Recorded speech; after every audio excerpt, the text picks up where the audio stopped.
네, 바람잘 날 없습니다. 이 미래부 이번에는 성매매 사건까지 벌어졌습니다. 저희가 여러 중앙부처 중에 왜 미래창조과학부만 얘기를 할 수밖에 없는지 저희도 좀 안타깝습니다. 그렇지만 유독 사건 사고에 지금 많이 걸려들기 때문에 저희가 얘기를 안 할 수가 없어서 자, 박지원 변호사 먼저 이 판넬 내용을 한번 간단히 한번 여기 적혀 있는 것만 얘기를 해주시죠. 그렇습니다. 먼저 하나씩 한번 얘기를 한번 해주시죠. 4급 서기관이죠. 네. 4급 서기관이 3월 달입니다. 근데 최근에 이제 발표가 됐는데 성매매 현장에서 단속을 전복을 했든지 단속을 하는 그 공무원한테 경찰관한테 걸렸습니다. 네. 그래서 걸려가지고 지금 성매매법 위반으로 지금 조사를 받고 수사를 받고 있다는 게 지금 알려졌고요. 또 한 명은 뭐냐면 좀 비위 공무원인데 비위 공무원이 이제 징계를 받아야 되는데 이 징계를 받아야 될 사람을 민간 기업에 불법적으로 아니면 부당하게 파견을 보내서 징계를 피하겠다는 그런 의혹이 일자리를 있고요. 또 마련해 준 거네요. 또 마지막으로 갑질 사무관인데 자신의 아들 영어 숙제까지 이제 막 시키는 그런 게 지금 바람잘날 없는 미래부라고 이렇게 타이틀을 달 수 있는 것 같습니다. 네. 자, 김목중 교수. 네. 이게 아마 좀 먼저 첫 번째 얘기하면 4급 서기관이 성매매 현장에서 적발됐다. 네. 이게 지금 세상이 어떤 세상인데 지금 벌써 이런 이게 올 3월이죠. 네. 네. 강남경찰서에서 첩보가 들어왔어요. 네. 어느 이 호텔에서 상습적으로 이른바 2차 어떤 그 유흥업소에서 술을 마신 뒤에 그 유흥업소 여성과 2차를 가서 제공되는 어떤 호텔이 있다 하는 제보가 들어와 가지고요.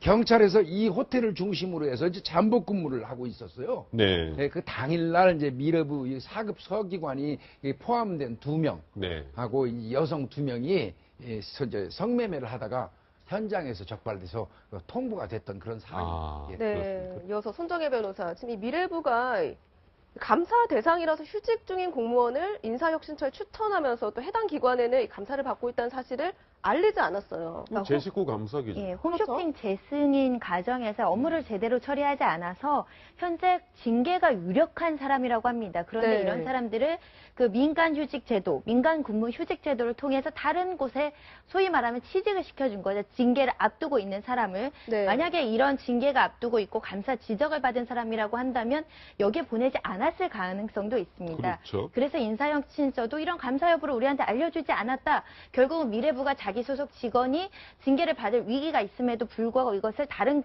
기관에 근무할 수 있도록 편의를 봐준 것이 아니냐. 이런 징계 사유나 어떤 감사 지적인 직원들도 좀 내 식구 감싸게 한 것은 아니냐 이렇게 좀 지적이 되고 있습니다. 자, 박지원 변호사. 우리가 공직사에서 민간 근무 휴직 제도는 나름대로 공직사의 경쟁력을 높이려는 취지는 좋은 것 같습니다. 그렇습니다. 이게 일반 기업과 이렇게 교류한다는 건데 이게 자칫 이러되면 공무원 갑질로 악용될 수도 있는 거 아닌가요? 그러니까 2002년도에 도입이 됐다가 또 중간에 또 폐지가 됐습니다. 네. 폐지하는 거는 좀 문제가 있다 해서 제도로 부활을 했는데 부활하자마자 또 이렇게 활용을 하니까 실제로는 또 문제가 될 거라고 생각이 좀 듭니다. 네. 손정혜 변호사, 이 마지막으로 또 최근에 있었던 갑질 논란인데 저희도 보도를 해드렸는데요. 사무관이 산하기관 직원에게 아들 숙제까지 시켰어요. 그러니까 외국에서 출장 도중에 아들로부터 전화가 옵니다. 영어 에세이를 제출해야 돼요. 그랬더니 산하기관 직원은 사실은 사무관 말을 따르지 않을래야 않을 수 없는 어떻게 보면 의뢰지에 있기 때문에 고등학교 1학년 그 에세이를 모두 다 번역을 해줬던 겁니다. 이것을 작성했던 사람은 내 업무 범위가 아닌 거죠. 굉장히 사적인 어떤 지시를 한 건데 그럼에도 불구하고 할 수밖에 없는 처지에 있었기 때문에 이것이야말로 갑질 아니냐. 공무 외적인 부분에 있어서 권력을 이용해서 사적인 어떤 도움을 받은 거 아니냐. 그래서 청렴의식이라는 어떤 인식의 문제가 있다라는 지적을 할 수밖에 없습니다.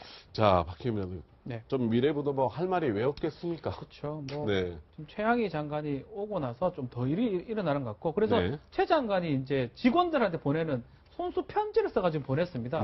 보면 갑질 논란 때문에 우리가 자긍심에 상처를 입어 안타깝게 생각한다. 그렇지만 우리 산하기관하고 파트너십으로 인식해야 되겠다. 이렇게 얘기를 하는데 그럼에도 불구하고 계속 사건은 좀 일어나고 있고요. 징계는 좀 더 많이 되고 있고. 글쎄요, 뭐 저걸 계기로 해가지고 조금 많이 없어져야 되는 상황이 아닌가. 뭐 갑질이라도 이런 게 있으면 안 되거든요. 네. 공직사회라면. 네.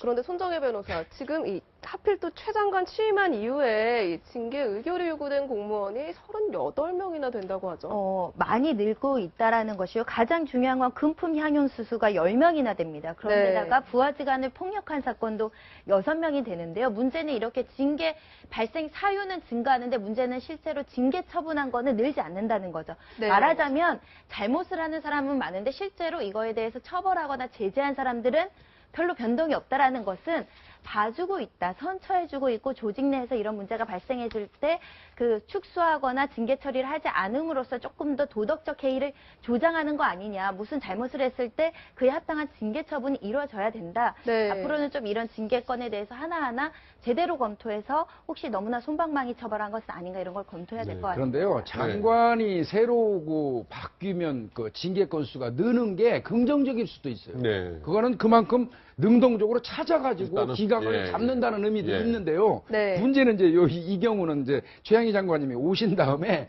그런 부분보다는 봐준다는 느낌, 특혜를 준다는 느낌이 많으면서 징계자가 늘어나니까 그렇게 고무적으로 안 보이는 거죠. 그렇겠네요. 네. 공무원 비위 사건이 터질 때마다 이 솜방망이 처벌 문제가 계속해서 나오는데 이번에 미래부의 대책을 한번 기대해 보겠습니다. 네.